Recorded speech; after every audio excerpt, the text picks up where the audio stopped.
We're selling the Murcie! That's right, if you're watching this video, the car is now for sale on Cars and Bids. So please, please, please, when you're done watching this, go over, leave a comment, better yet, bid on this car, because I have already bought my next car, a Mercedes McLaren SLR, which means it's time to let this thing go, because I need both space and money for that acquisition. So without further ado, we're gonna go through this video and talk about why I'm selling it, and am I making a huge mistake? I've made a huge mistake. I've made a huge mistake. You've made a huge mistake. The commenters have been unrelentingly negative about selling a gated swap Murciélago for an SLR, but I don't think it's as crazy as it sounds, so let me explain. Selling it this early wasn't my plan. I planned to just swap it and enjoy it for myself. I got a few offers, mostly through YouTube and Instagram, saying, hey, I'll give you X number of dollars, and the offers were generous enough that I would have made a profit. And that got my wheel turning, and I had this like obsessive thought I couldn't get rid of maybe I should sell, maybe I should get out. What would I buy instead? And then when we were sitting around, me, Doug, Kenan, Filippo, the whole gang, at the Quail at Car Week, and I just thought about an SLR, and I saw some SLRs around, and I thought, man, that would be really cool. And we pulled up some auction results for different SLRs, including one that I bid on. But the results I found saw that one R&M'd in like the low 200s, several were listed well under 300, that the car was way more gettable than I thought. And I had always pictured the SLR as part of a holy trinity, that it was a $500,000 car, that they were pretty much ungettable. So when I realized actually they were more gettable than I thought and pretty much in line with those offers I was getting on the Murcie, well, the wheels started turning and I couldn't put those thoughts back in my brain. And then Nick, like, freaks out. It's like, the SLR. Why don't I get an SLR? I should get an SLR. I could get an SLR. And to the point where he starts going up to random strangers at Quail, where we were when I brought it up to him, saying, what do you think of the SLR? Is the SLR cool? And people are like, who are you? he went up to this guy. It was just like the poster child for Gen Z, wearing like baggy, very cool clothes. And I was like, what do you think of the SLR? And he was like, it's fine, I guess. I don't know. My boy Brock. I love that guy. So after 3 years, which is a solid run on a car, and the SLR being temporarily, I think, at the bottom of the market for where it'll ever be, I don't really see it getting cheaper. Market's in an itsy-bitsy little gully right now. It's like everybody said, okay, that was crazy, let's just all calm down. It's time to experience something new and check that off the box. And I've had so much fun with the Murcie. It'll stink to see it go, but I really had a lot of fun. Hopefully I'll make some money on it. And if not, I can always get into another one down the road. Aren't you selling too soon? The values are going to the roof. I don't buy cars as an investment. I know some people do or try to make money. I'm happy breaking even all day, every day. Sure, if you hold things long enough, they will make more money. So will the stock market, so will a lot of things. I said that the SLR was one of the cars that isn't going up in value. Hoovie chimes in and he says, my SLR has been great, because I think one of the things I talked about was how it breaks. It's difficult to own, so people say. My SLR has been great, it hasn't been expensive, been going to the Indy, et cetera, et cetera. I think you put this in the video to help depress values so your cheapskate friend Nick can buy one. I'm buying cars because I love them. They're my hobby, they're my passion. As long as I'm not losing my shirt, I'm pretty cool with that, really. I can always just enjoy another $30,000 Bentley, or rather $18,000 Bentley, or any number of cars. If I lose this all tomorrow, I'll get a Termi Cobra or a Celine S281 or any number of cars I can get for way, way cheaper. Hopefully that doesn't happen, but I'm just here to have fun. I think the Murcie will continue to climb, yes. I don't think the SLR will go any lower, so I'm buying low, you know, buy when others are fearful and be fearful when others are greedy, that kind of thing. So I think the SLR will be totally fine. I think the Murcie will continue to have plenty of legs on it. I think we're fine either way, but it's my decision. It's time for an SLR. How come you went with Machina and not one of the other swap companies? I hear so-and-so's the best. Still think Machina is the best swap on the market. It might not have done as many units as some of the other guys, but these guys do everything in-house. They have their own engineers on staff.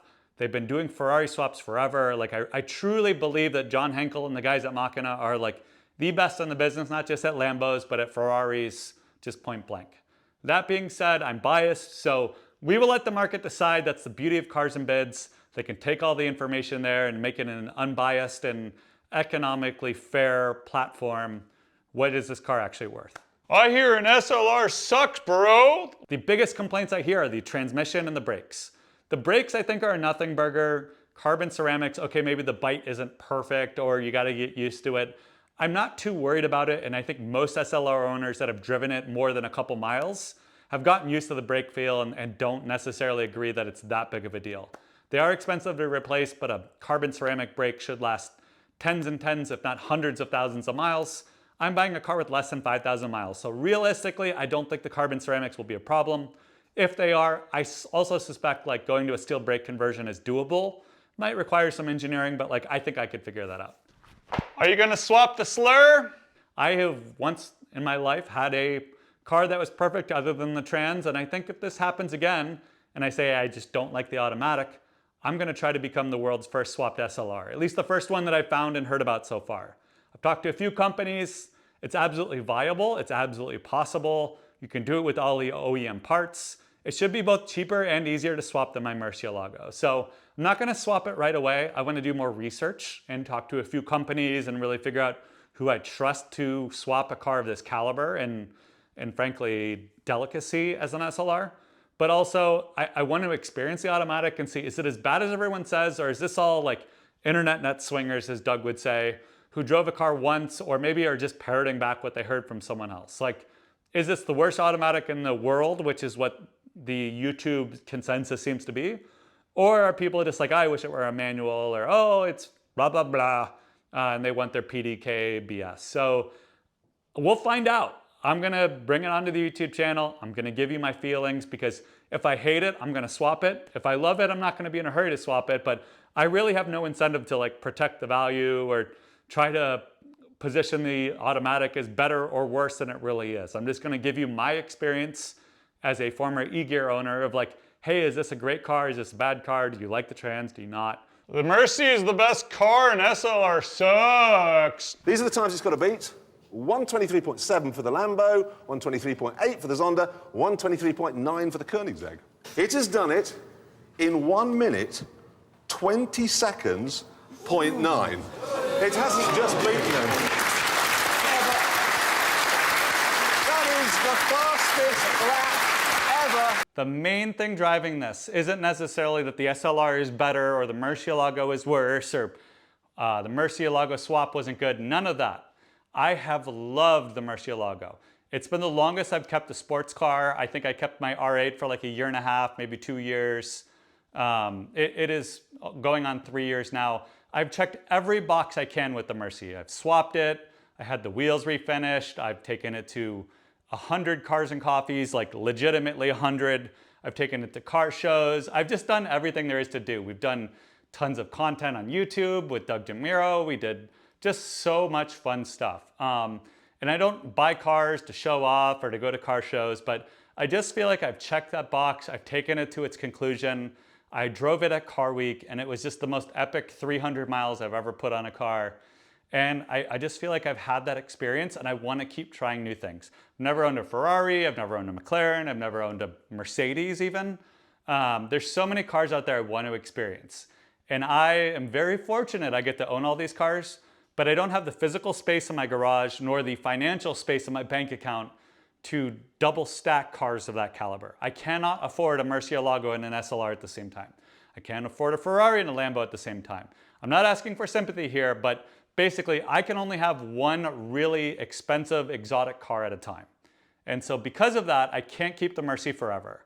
So at some point you gotta say, all right, to have new experiences, to try new cars, to build my automotive experiences and favorite memories, I eventually need to cycle through cars. I can't hold them forever, or if I do, then I'm stuck with my second car always being like a Multipla or an Arnage, a car like that that's fun for a bit, but isn't really like a special occasion and experience, much like a Murciélago or an SLR. You're just trying to be like Manny Koshpin, aren't you? I don't really know, but I think I'm gonna like this car. If I don't, it's not the end of the world. I want to experience as many cool cars as I can. I've never owned a Mercedes, which is crazy, and I've never owned a McLaren, which is understandable. So this is my experience to check 2 really significant boxes in one go. That's my current thinking as to why I'm doing that. In the meantime, I'm just gonna be super stressed out because the Lambo is at Cars and Bids. I'm worried about the result. I think it'll do fine, but until that auction hammer hits, you're always gonna be nervous. The SLR is still in Kansas. Another hint as to whose it is if you're not abundantly clear now. But get a load of this. The miles, 4,795. So I oversold the miles or overestimated the miles. So it's low. I'm waiting for the shipper to pick it up. It's been paid for, so it's literally my car just sitting in the middle of Kansas, which is annoying. I'm stuck with the Arnage that doesn't have the best history.